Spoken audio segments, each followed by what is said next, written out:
பிரியமானவர்களே, இயேசு கிறிஸ்து நாமத்தினாலே உங்களை வாழ்த்தி வரவேற்கிறேன். இந்த நாளிலே ஒரு வேத வசனத்தை காண்பிக்க விரும்புகிறேன். சங்கீதம் 121:7. கர்த்தர் உன்னை எல்லா தீங்குக்கும் விலக்கி காப்பார், அவர் உன் ஆத்துமாவை காப்பார். தீங்கு வரும்போதும் காப்பாருங்க, ஆத்மா சோர்ந்து போதும் காப்பார். அவர் எவ்வளோ அழகாக சொல்கிறார். கர்த்தர் உன்னை எல்லா தீங்குக்கும் விலக்கி காப்பார்.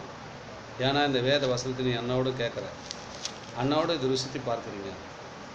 இந்த வார்த்தை எங்கெங்கெல்லாம் போகலோ அவங்களுக்கெல்லாம் அந்த வார்த்தையை ஆண்டவர் நினைப்பு விட்டுக்கிறாருங்க. கர்த்தர் உன்னை எல்லா தீங்குக்கும் விலக்கி காப்பார். இந்த வார்த்தை எங்கெங்கெல்லாம் புறப்பட்டு அதை சொல்கிறார். என் வார்த்தையை அனுப்பி சுகம் தரும் வல்லவர் அவர். அதனால தான் அந்த வார்த்தையை அனுப்பி கொண்டு இருக்கிறார்.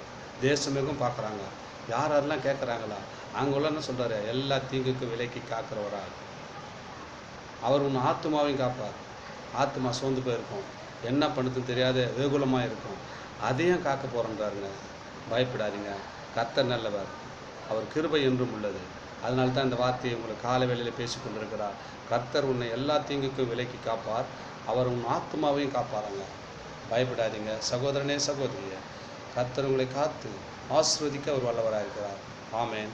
ஜெபிக்கலாமா? மகா இரக்கமும் கிருபை நிறைந்த எங்கள் சர்வ வல்லமையுள்ள பிதாவே, அப்பா இந்த நாளுக்கு உண்டான வார்த்தை தந்திரமுக்கு சோத்திரம். கர்த்தாவே, கர்த்தர் எல்லா தீங்குக்கும் விலக்கி காப்பார், ஆத்மாவை காப்பேன் என்று சொன்னிரப்பா.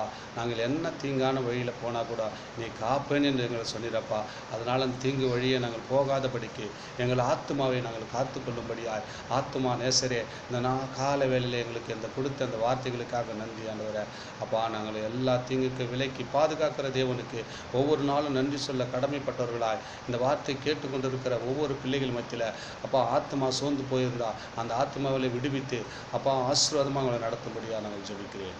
ஆமேன், ஆமேன். God bless you.